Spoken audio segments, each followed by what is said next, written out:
Leslie, I guess I just want to start, paint a picture of what life is like with Lex growing up.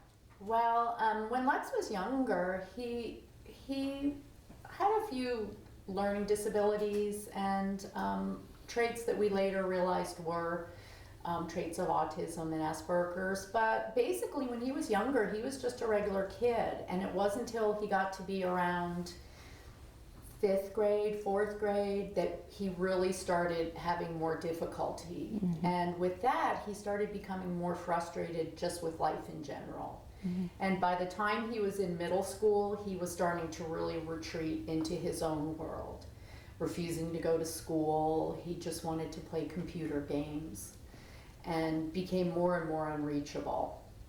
And he's a bright Oh yeah, yeah. He was in the gifted and talented program.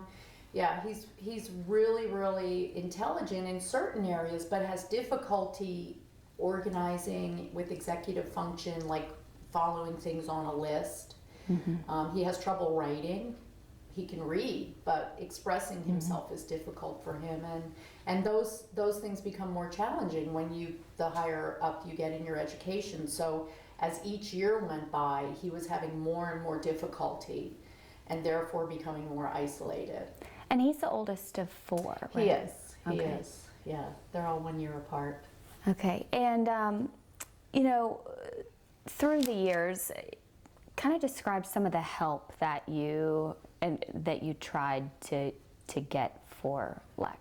We started out with the school systems, trying to get a 504, which is for accommodations, and that worked for a while. And then it was suggested that we get Lex tested, so we brought him and got him tested and got a diagnosis of Asperger's and PDD-NOS, which is pervasive developmental disorder, not of specific origin, which means kind of like we know there's something going on, but we're not sure. Mm-hmm. And we then tried psychologists to work with him to try to do role playing, and that never worked. There was no medication that was recommended at that point. He really was never compliant with any kind of psychological help because he always thought that there was nothing wrong with him. And that had to be, as a mother, as a parent, it has to be tough. It was really tough. I really felt like there was nothing we could do. At every turn, people were trying to help us. The special ed programs in the AISD are great, but they just weren't helping him. Mm-hmm. He just, I think, was out of reach. And we even sent him away to a program called Second Nature, which is in Utah, for 4 months, where they unplugged the kids and put them out in nature. And that worked for him in terms of kind of getting him out into the world, which he came to love the outdoors because of that. But still, it didn't help him with his learning disabilities. It didn't help him integrate in society at all. As a matter of fact, being out in the woods became another way to isolate for him, because he would just walk in our backyard, back through the woods, all by himself for hours. Mm-hmm. And as he got older, what did you start to notice about him?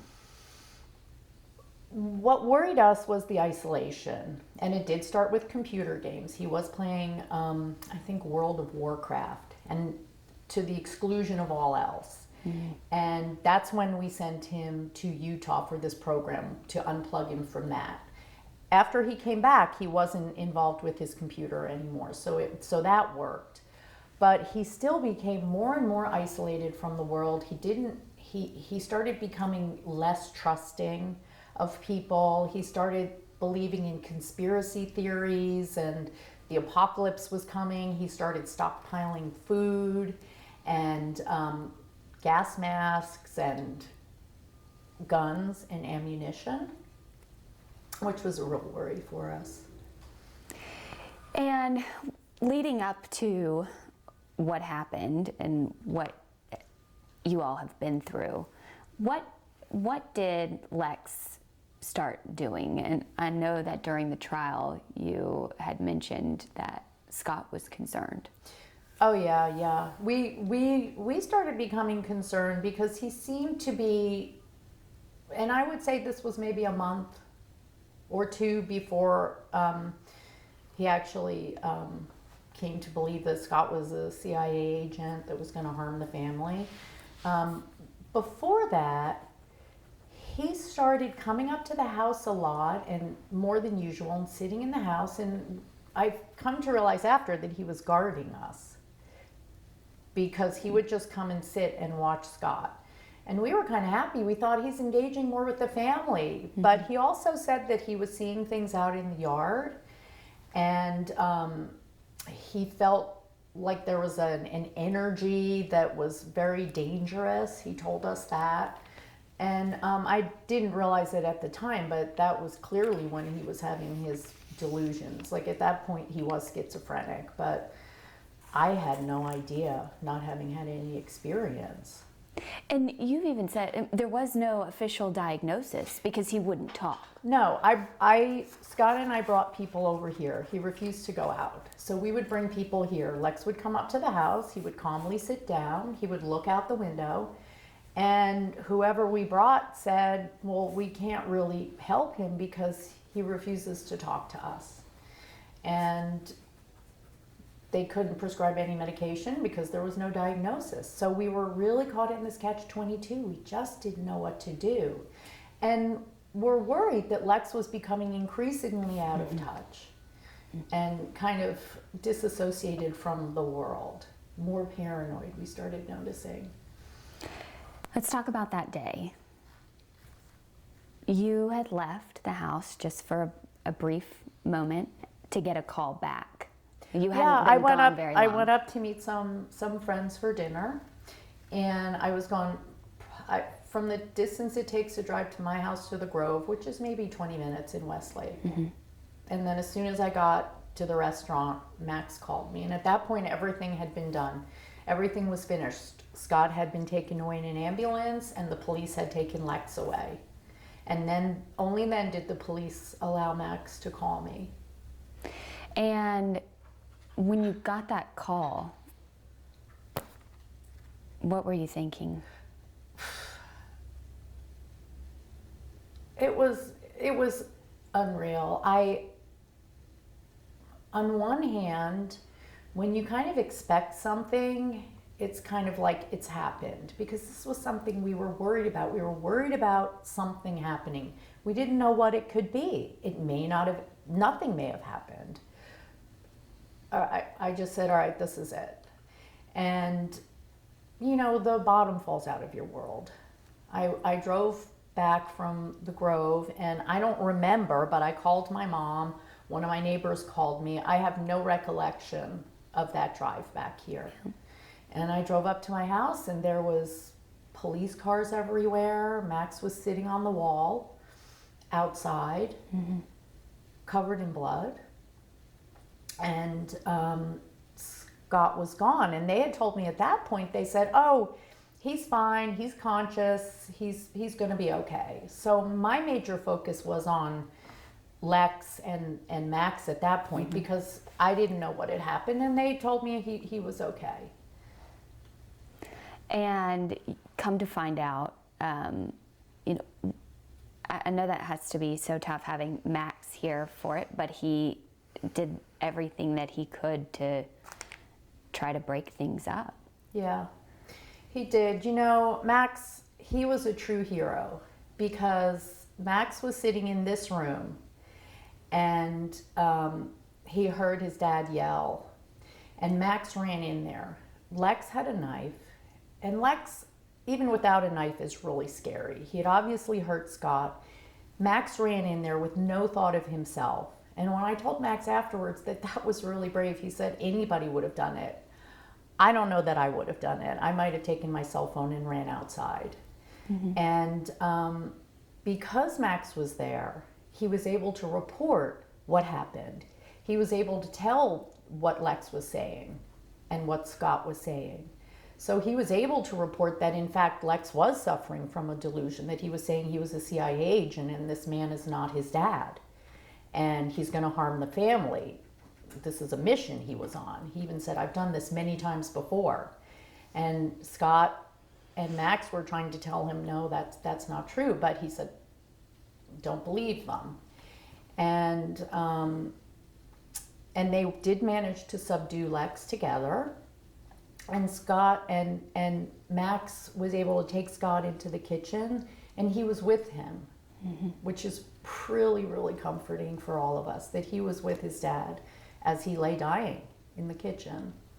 What had Scott told you leading up to that day? Well, there was an incident about 3 weeks before where Scott told me that he believed that Lex was trying to harm him. And I remember that day, Scott, we sat out on the wall in the front of the house because he wanted to make sure there was nobody around that could hear him. And it was like time stopped, you know. I just felt in that moment that Scott was telling me the truth. He had said that Lex had told him to come around to the side of the house to get a piece of equipment that he needed. Scott went around to the side of the house at 10 o'clock at night. This saw was not where it was supposed to be. It was way underneath. And when Scott reached down to get it, he just felt the hairs on the back of his neck stand up and turned around, and Lex had the wrench. And Lex has such a weird sense of humor. Scott said, "What are you doing?" And Lex kind of laughed and said, "Scared you," which is kind of something that he would do. But Scott said he put everything away and locked his door that night. And then the next night, Lex came in again. And Scott went out, and Scott said, "I'm not going out. We'll look at it in the morning." He went out the next day, and the saw had been put back underneath, and the wrench was sitting out on a bucket. And Scott believed that Lex intended to harm him. And we thought about what to do. What do you do with that? Scott's an attorney. He said, I might charge him with attempted assault, but then he'll be out again. They're not going to hold him for that. And if he did mean to do us harm, then he would have for sure done it after he got out. And Scott said, you know, if there is an altercation, I hope I prevail. But if I don't, I'll know that my son will get help and you guys will be safe. And that's what happened. And against all odds, Lex is getting help. I didn't realize when we started this process, I automatically assumed Lex is clearly mentally ill. Of course he's going to be found not guilty by insanity and get help. But I didn't realize the way the system worked. It's extremely rare to get that verdict. You're in an unusual situation because your son is the suspect and your husband is the victim. Right. Yeah. It was really odd because I was working with both sides. But then I came to realize the prosecution didn't want what we wanted. They believed Lex was guilty. They believed that he should go to prison. And we all believed, and I know Scott would have felt this way too, that Lex needed to go to a facility where he could get help. And at what point along the way did you all realize that there has to be some kind of incident for him to get help? Because doctors coming to the house, talking to people, all the avenues you've explored really... Well, the police told us that. The police came over when Lex had guns. He bought guns starting from when he was 18 years old. He was able to purchase guns. And I called the police and I said, this young man is mentally ill. He should not be allowed to purchase firearms. Mm-hmm. He's not okay. And they said, it's his constitutional right. And I was like, well, how can I stop it? They said, you need a court order. Well, how do we get a court order? There has to be an incident. In other words, we can't do anything unless there's an incident. So it's, again, a catch-22. Yeah. When I went in and gave my police report, I said, do you remember you came to my house? Yes, ma'am. He read me exactly what I said. There has to be an incident. And I said, here's your incident. Going back to the trial, how just difficult and painful was it for your family to have to go back through that? You didn't even want to go to trial. No, we had hoped that the prosecution and Lex's attorney could work together, and that they would come to the conclusion that Lex was mentally ill and needed to be placed in a facility. That didn't happen. So it's kind of like the trial was over a year after Scott was killed. And we had moved forward with a lot of healing during that year. And Max was going to start school in January at Northeastern. And then he had to go back, especially for Max, because he was the one who had to go back into the courtroom and go into detail and remember every single second of what happened and talk about it. Something that, can you imagine how hard that is for a 19, or he was 18, an 18-year-old boy at that point, to remember his brother killing his father in front of him? Horrifying. And I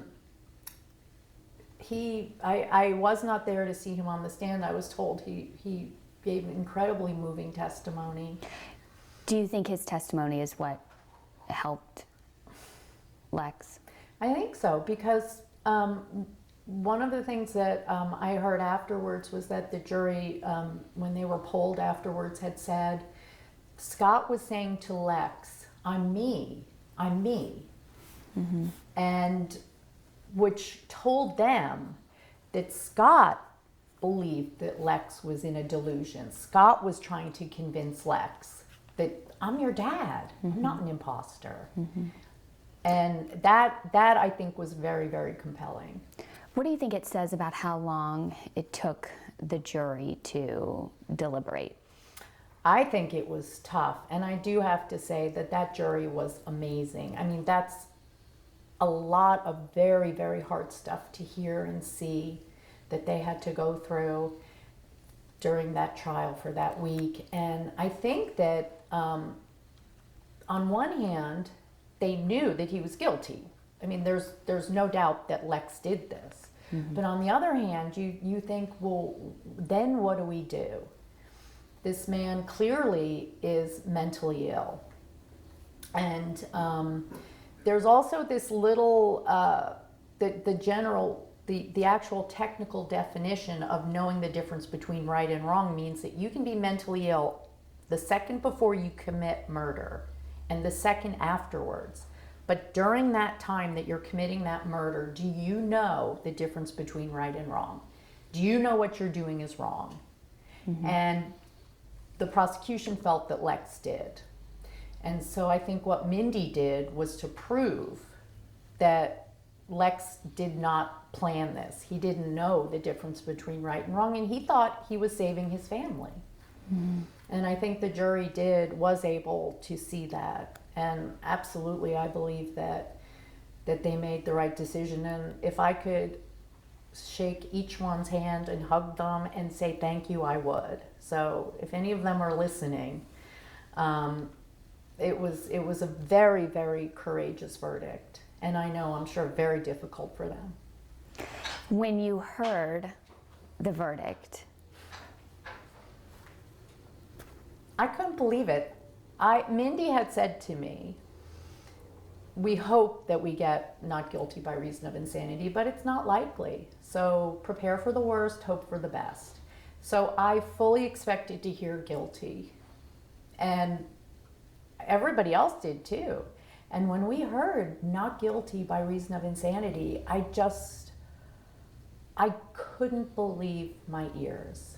I felt at that moment such joy that Lex would get help, and I felt like Scott was happy too. I know he was. It was really amazing, because the thought of this young man who's severely mentally ill, spending his life in prison with no support, it's terrifying.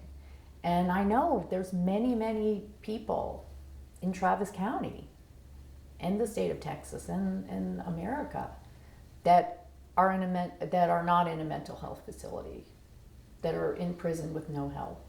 And that's something I think has to change.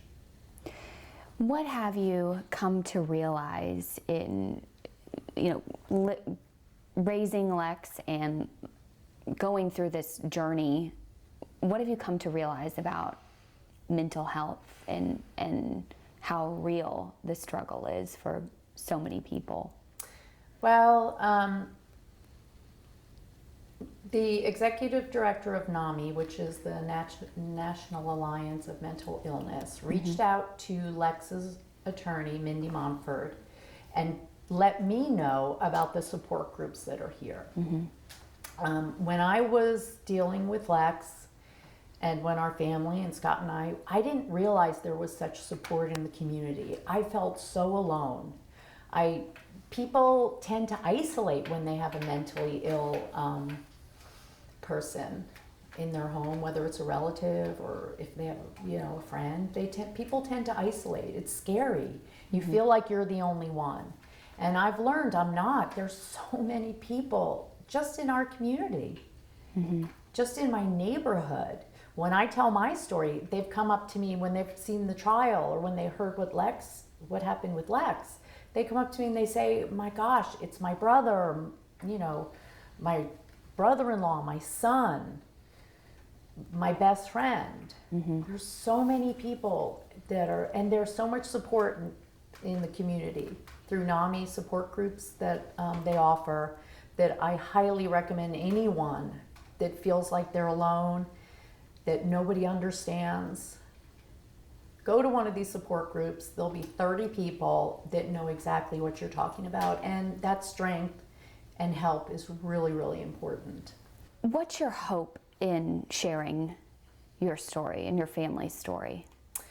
I hope that someone like me that's sitting at home, that feels they are alone, that feels scared, that feels like they have nowhere to turn, that there are resources in the community that are available for them. And if nothing else, there's people they can talk to that understand how they feel, because this is unique.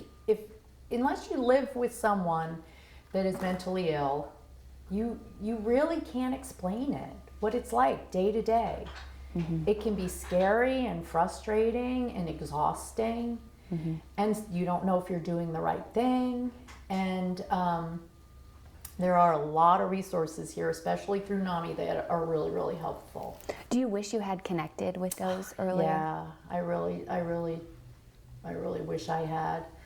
I think there's power in numbers, and having a group of people that would have been there at the time that it happened, I think would have been helpful, and for all the time before. Yeah. Why do you think that it's so isolating for families? There's shame attached. There's fear, unpredictability. I mean, we never knew what Lex would do. We didn't think he would actually hurt anybody that came over, but autistic kids don't have filters. You never knew what he was going to say. You never knew what he was going to do. And there's a feeling you just kind of want to keep it like isolated and secret. How is Lex doing now? You've had the chance to speak to him, and where is he? He's at the North Texas State Hospital in Vernon. Okay. It's a maximum security facility, so he's safe. And I talked to him yesterday, and I asked him what he was doing, and he sounds happy. He said he was playing pool and playing ping pong, They have a nice rec center there for the people that are there. They have classes that he's going to. He hasn't taken medication yet, but they're working on getting court-ordered medication for him.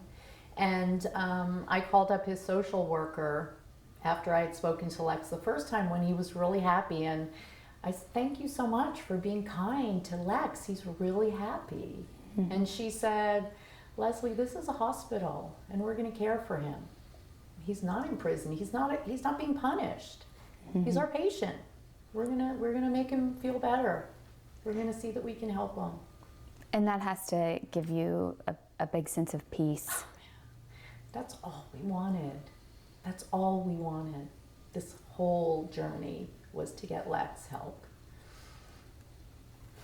And you all did everything that you knew how to do and that you thought you could do. Yeah, because to get someone committed to a state hospital is not easy. And you can't just call up the hospital and say, I want you to come and take my boy because, you know, we're scared he might do something or he's not acting appropriately. No, you can't do that. You know, understandably. Yeah. So, and he wouldn't talk to anybody that might have suggested he go there. So, yeah, we were really stuck. But he's exactly where he should be right now, and he's getting help, and he's happy. You know, he likes structure. He likes knowing what's going to happen every single day. And he has since been diagnosed as paranoid schizophrenic. Yes. Yeah, so we do have a definite diagnosis of paranoid schizophrenic, yeah. And is that something that did you think that it could have been that before, or just really didn't know? No, I had no idea. I mean, when he was saying that he saw things, I kind of thought, well, maybe he's having delusions, but not really having been taught what schizophrenia is and what delusions look like. I just didn't know. And it was such a gradual shift that I guess I didn't see the signs. And that's one thing that NAMI is really helpful about is they have classes called Family to Family where you can go for 12 weeks and learn in depth about all different types of mental illness. And I think maybe that would have helped me because I would have been able to talk to somebody and say, well, would this be a delusion? And maybe learn that it was. I don't know what I would have done with that information though, truly. Yeah. And how are you all doing as a family now? Well, we're doing really well. Max has decided to stay here for the spring semester. He was going to go to school at Northeastern, but he's going to stay here and finish up his first year at ACC. The trial was just really hard on him, and he just said, you know what, I'm just not ready to leave for college in 2 weeks. And Northeastern is wonderful. They've been working with us, and the rest of the kids, Katie and Jackson, are doing really well. We're moving forward. It's kind of like the new normal, and while we do miss Scott every single day, there is a sense of peace since we've had this verdict, since we know Lex is somewhere where he's getting help. And as well, it makes Max feel that his being there, as awful as it was for him, was worthwhile. It meant something because since he was there, Lex is able to be someplace where he could get help. Yeah. The mental illness as a whole, not just necessarily Lex's case, but just there are so many people struggling with it. And do you hope that that's, I mean, it's like if someone was diagnosed with cancer, which is an illness, people would stock your fridge and would be over here and, do things for you. But because it's a mental illness, something that they can't see. Yeah, it's almost like it's a stigma. It's almost like something like with Lex, it was kind of vague. We just knew something was going on, but there was no diagnosis.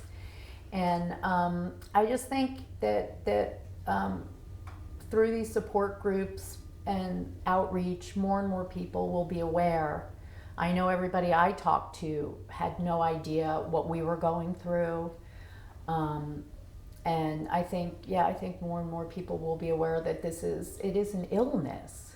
It's not my son that did this. It's his disease that did this.